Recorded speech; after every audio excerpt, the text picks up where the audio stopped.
Bonjour, bonsoir plutôt. Bienvenue à la séance d'information du Master en sciences politiques. J'espère que ça va venir. C'est un grand plaisir de vous voir aussi tard dans la soirée, je comprends. C'est aussi également un plaisir de pouvoir peut-être vous aider à réfléchir un peu à ce que vous faites ensuite, après votre bachelor, dans votre encore très, très jeune carrière. Moi, je m'appelle Simone Dietrich, je suis prof en sciences politiques et relations internationales. J'enseigne des cours au sein du MASPO, je fais ma recherche dans le domaine relations internationales et je suis aussi directrice du programme. Aujourd'hui, je vais vous présenter le programme avec les slides potentiellement.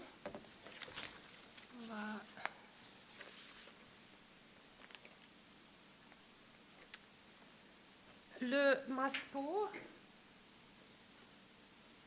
est un programme diversifié, dynamique, vous allez voir, j'espère. Ah, excellent. Voilà. On fait la diaporama. Ouais. Et le MASPO combine une formation rigoureuse, disciplinaire en sciences politiques avec la possibilité d'explorer des questions très importantes, des questions clés de nos sociétés, y compris la démocratie, les inégalités entre pays ou au sein des pays, les conflits internationaux, domestiques, le développement et la gouvernance mondiale. Et moi, je dirais que dans un climat marqué par une grande incertitude au niveau relations internationales et aussi marqué par une forte transformation catalysée par le IA et les développements dans ce domaine. C'est pas que précieuse à faire cette formation, mais c'est presque, je dirais, indispensable pour comprendre un peu les enjeux politiques au niveau international et domestique qui encadrent toutes nos vies quotidiennes. Alors, en tant que directrice du programme, premièrement, j'aimerais souligner que ce programme est conçu pour vous fournir à la fois les outils analytiques et l'expérience de recherche nécessaires pour comprendre les complexités de la politique. Et aussi, deuxièmement, de vous apporter une contribution significative, que ce soit dans le domaine universitaire, politique ou dans d'autres secteurs de notre société. J'aimerais aussi souligner que le programme n'est pas conçu seulement pour que vous acquériez les compétences analytiques, mais aussi pour créer une communauté MASPO où vous allez vous soutenir tout au long de votre parcours et acquérir des compétences transversales qui vont vous servir bien après votre obtention du diplôme. Bien sûr, le MASPO vous prépare pour l'entrée sur le marché du travail. Donc là, je vais vous montrer un peu les secteurs où on a beaucoup de succès, ou également pour la poursuite de la filière académique. Donc, si vous souhaitez faire un doctorat après, le MASPO vous donne, vous donne la formation en première étape. J'imagine que beaucoup parmi vous, en fait, je ne sais pas je fais la demande, est-ce que vous faites partie du MASPO ou du Bari? Qui est déjà dans ce programme? Bari ou MASPO? Ok, donc la plupart, en fait, presque tout le monde fait déjà partie de ces programmes, mais comme on va voir, le MASPO représente vraiment un saut quantitatif et qualitatif par rapport au bachelor soit sciences politiques ou Bari. Le Bari est interdisciplinaire et j'aimerais juste souligner le MASPO, c'est une formation disciplinaire. Il y a peut-être trois objectifs d'apprentissage principal que j'aimerais juste vous présenter. Premièrement, c'est la maîtrise approfondie et spécialisée des connaissances fondamentales en sciences politiques ainsi que des enjeux politiques à l'échelle internationale et nationale. Donc, une profonde maîtrise. Après, analyser la complexité de la vie politique en mobilisant de manière pertinente et rigoureuse les outils d'analyse et de diagnostic, c'est-à-dire vous allez faire des cours et encore plus si vous souhaitez aller dans une piste un peu plus avancée dans les méthodes qualitatives et quantitatives. Donc ça, c'est une très très forte partie du MASPO. Et dernièrement, réaliser un travail de recherche scientifique rigoureux et critique pour approfondir une problématique en Sciences Po. Et ça pourrait vous amener sur une mémoire classique ou une mémoire de stage qui sera liée à un propre stage que vous faites au sein du MASPO. Quels sont les atouts du MASPO? Il y en a quelques-uns.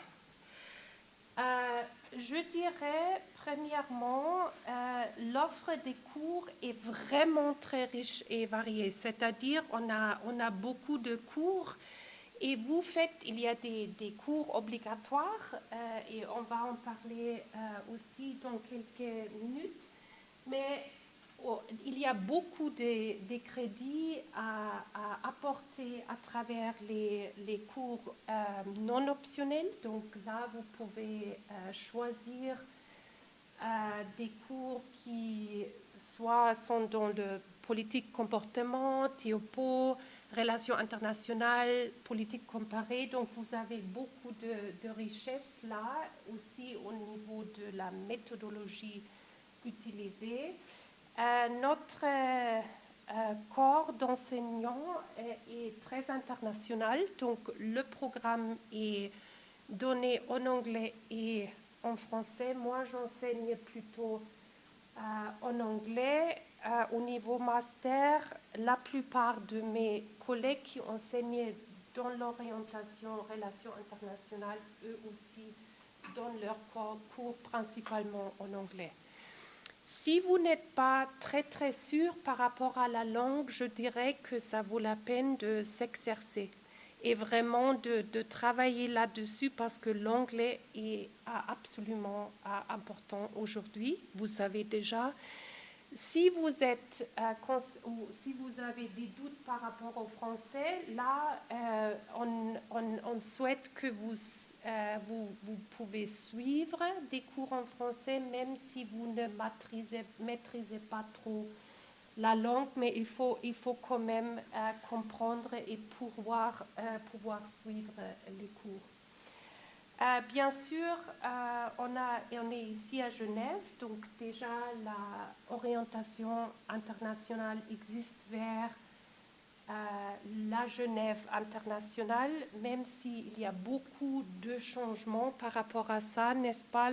Une partie des Nations Unies va se déplacer prochainement, mais il y aura toujours le cœur de l'organisation qui restera ici avec des organisations internationales et non gouvernementales. Donc moi, j'imagine que ça cette Genève internationale restera très très active. On est toujours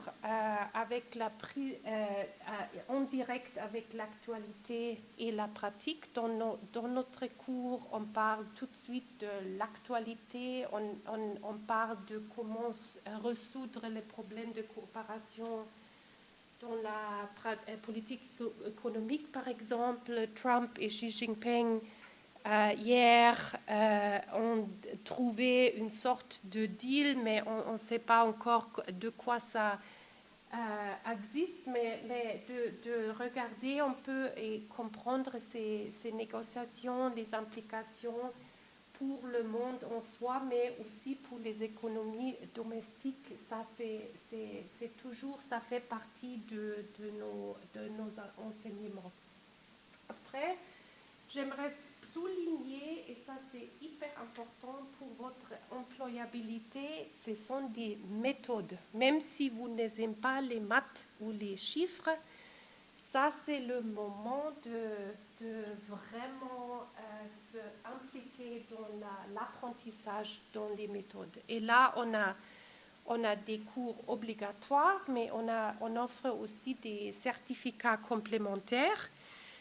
Surtout qualitatifs et quantitatifs, qui vont absolument améliorer votre employability dans le monde.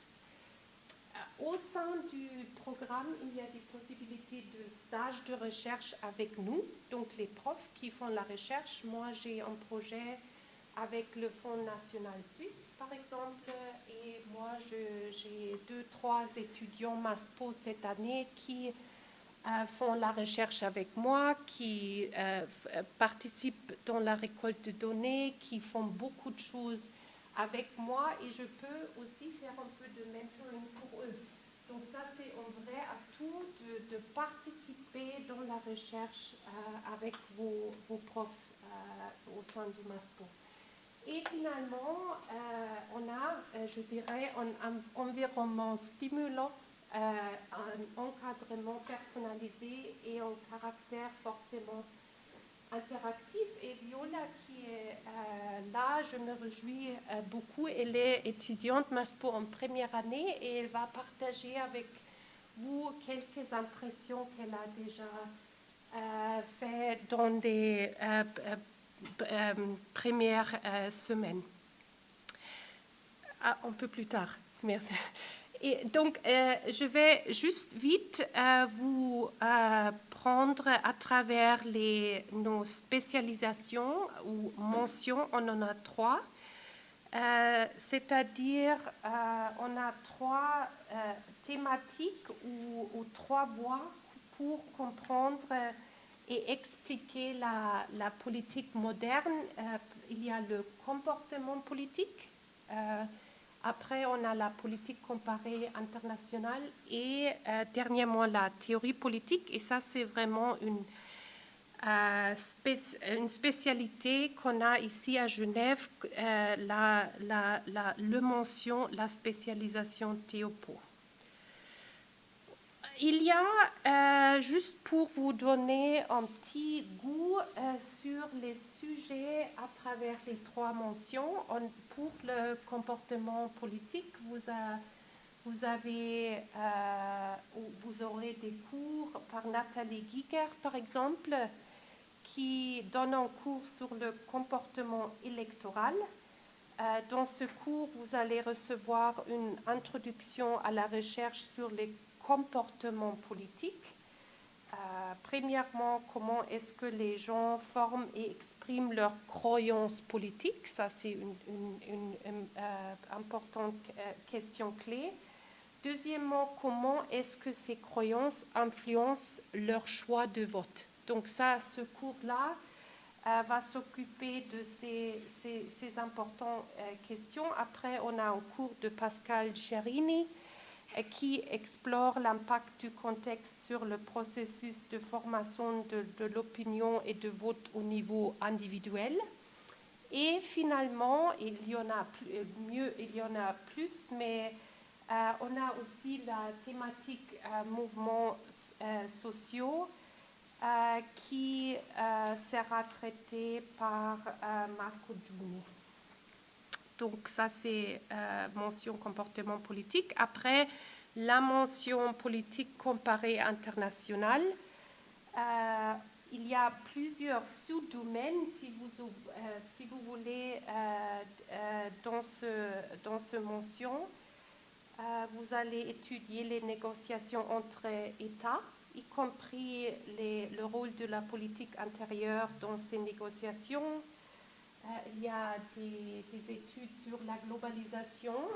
Là, on entend beaucoup du backlash against globalization. On a un cours qui s'appelle Political Economy of Populism avec Thomas Sattler qui vous amène dans cette recherche et vous allez comprendre pourquoi on voit une véritable backsliding même dans les pays démocratiques aujourd'hui. Après, bien sûr, on a des cours sur les organisations internationales. Moi, j'enseignais par exemple un cours sur le Management of International Organizations. Et très intéressant, on a des cours sur la résolution des conflits avec une perspective de la social psychology. Donc là, on a vraiment political economy, social psychology et différentes façons de comprendre la politique internationale. Et finalement, troisième mention, c'est la TEOPO, qui s'occupe de, bien sûr, de mieux comprendre les idéaux qui justifient les différentes formes de gouvernement. Les cours poursuivent le but d'approfondir les connaissances des approches théoriques de la citoyenneté, de la justice, du multiculturalisme et de la démocratie, y compris des innovations démocratiques qu'on voit aujourd'hui et la participation citoyenne. Il y a aussi des cours sur la philanthropie et des questions éthiques sur la philanthropie.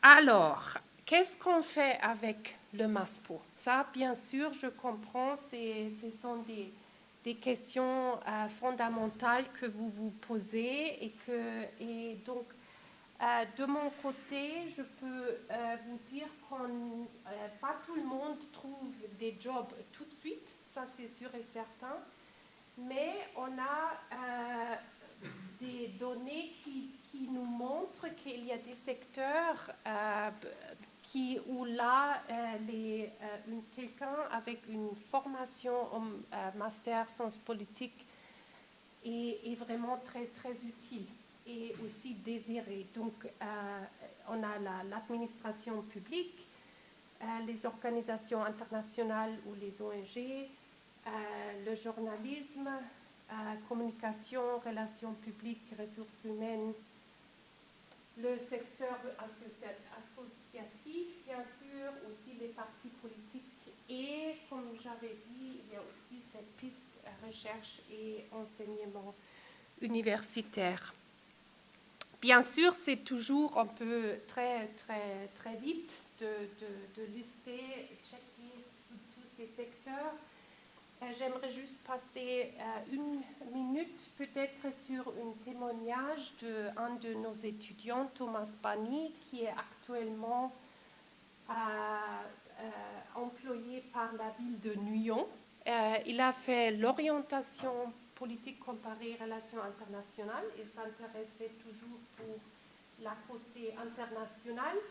Et actuellement, il est chargé de projets en politique énergétique full-time pour la ville de Nyon. Donc, il ne travaille pas pour les organisations internationales, mais il s'occupe des questions internationales à la ville, donc au niveau de la municipalité. Et il a trouvé ce job à travers un stage après le MASPO. Et il a fait une mémoire classique. Donc ça, c'est un exemple. Et lui, j'ai essayé de en fait faire quelque chose d'un peu plus court sur le témoignage, mais il dit le MASPO a permis de comprendre les enjeux internationaux de l'énergie et leur impact au niveau local, donc municipalité. Les cours ont donné une vision globale des politiques énergétiques, tandis que les compétences quantitatives, il a fait le certificat quantitatif complémentaire, acquises me sont très utiles pour la ville de Lyon, où j'interprète et analyse, entre autres, les données liées à la consommation et à la transaction énergique. Donc ça, c'est un témoignage en distance. Maintenant, j'aimerais juste inviter Viola pour 2-3 minutes de nous donner un témoignage autant que première année MASPO. Bonjour à toutes et à tous. Je m'appelle Viola, je suis une ancienne étudiante dans les bachelors en relations internationales à l'Université de Genève. J'ai commencé en septembre les masters en sciences politiques, donc les MASPO.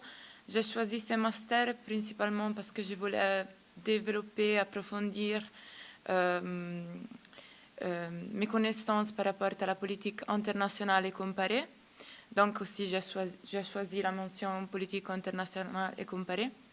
Ce qui différencie les niveaux académiques du bachelor avec les niveaux académiques du master, c'est surtout lié au contenu des cours, à la taille de la classe, mais aussi aux opportunités pratiques que le master offre et aussi aux relations, aux interactions que comme étudiant, on peut avoir aussi avec les professeurs.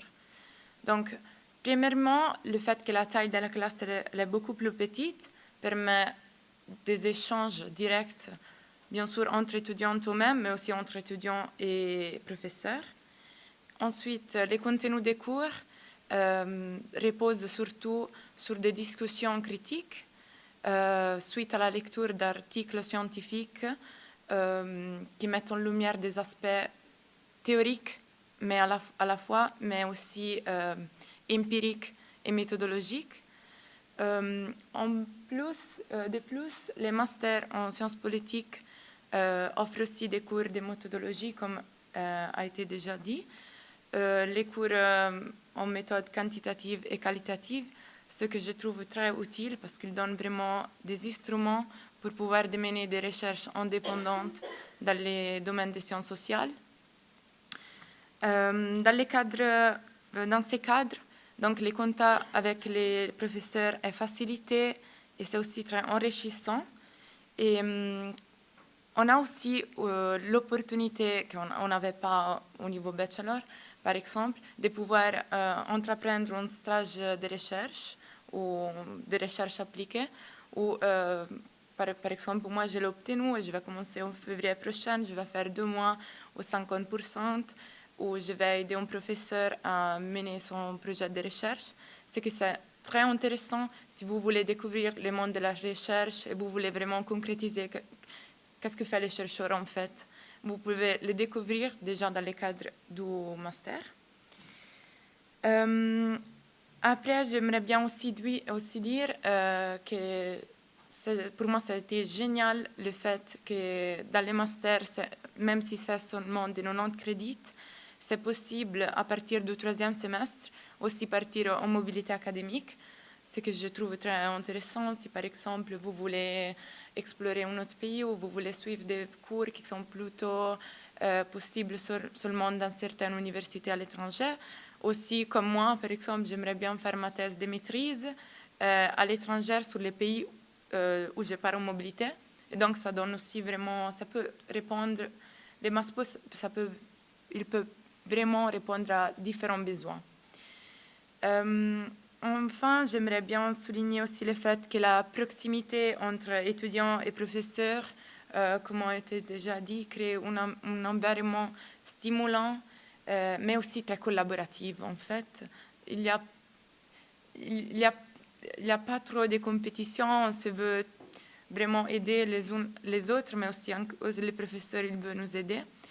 Un aspect que j'ai bien aimé, j'ai aussi remarqué que pratiquement, j'ai commencé le master en septembre, ça se passait juste quelques semaines, quelques mois. J'ai remarqué que mon niveau d'anglais s'est beaucoup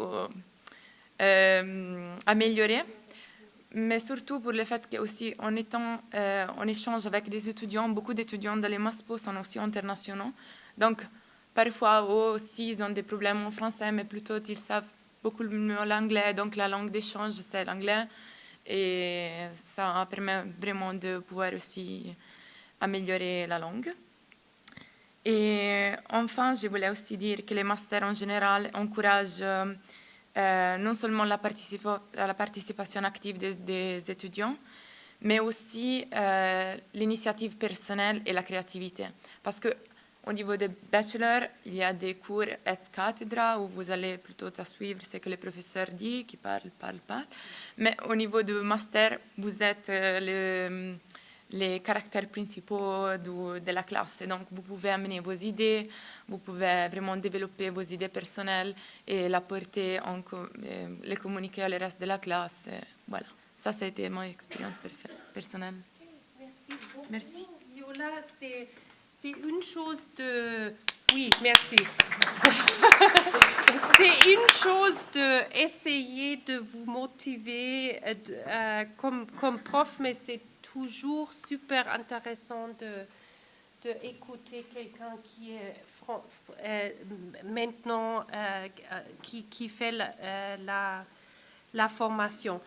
Je suis très... On est déjà trop tard. On a quelques minutes encore? Non, on a Oui. quelques minutes. Mais je pense que l'essentiel est... Voilà. Voilà.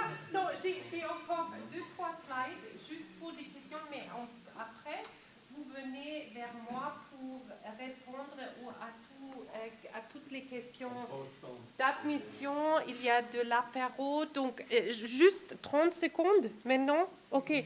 Accès direct, donc c'est un master consécutif.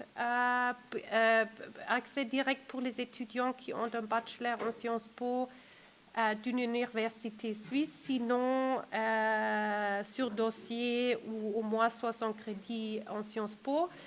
On a la structure non en crédit, on a déjà possibilité mobilité.